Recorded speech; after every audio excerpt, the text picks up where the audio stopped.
ছোটবেলা থেকে চানাচুর বলতে আমার একটাই পছন্দ, মুখরোচক, স্বাদে স্বাস্থ্যে। ভালো খান, সুস্থ থাকুন।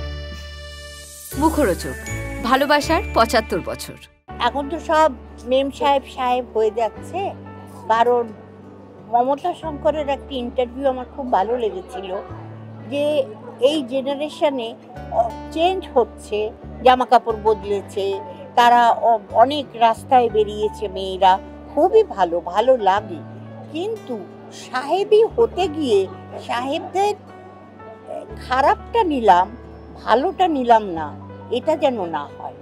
তো সেটাই বলছি যে আমাদের বাংলার অনেক কিছু পরিবর্তন হয়েছে, কিন্তু এখনো পর্যন্ত 1 জানুয়ারিতে যে ভিড়, যে আনন্দ ইয়াং জেনারেশন যা করে, আমার মনে হয় না পয়লা বৈশাখে তারা তা করবে। কারা করবে? যারা পুরাতন।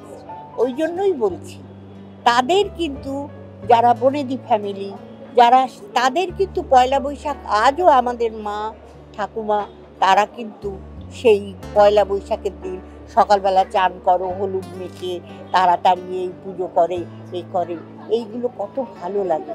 কি জানেই না বাংলা এই 14 তারিখ না 15 তারিখে রে জিজ্ঞেস করছে একদিন, আমি জিজ্ঞেস করিনি, আমাকে একদিন জিজ্ঞেস করছে এই পয়লা বৈশাখটা কবে, 14 না 15? তার এরকম অনেক কিছু আছে। আমি একজনকে বলেছিলাম যে ঋত্বিক ঘটক, এটা সিরিয়ালের আর্টিস্টের মধ্যে, ঋত্বিক ঘটক যা ছবি করতেন, আমার ব্যাড লাগছে আমি পাইনি বড় বড়।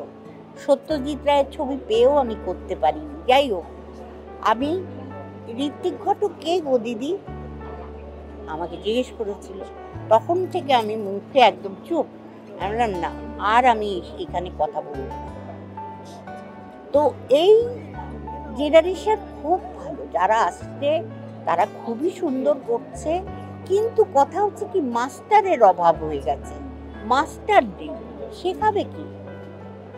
আমাদের সময় গুরু ছিল, সেই গুরুর লেস এখন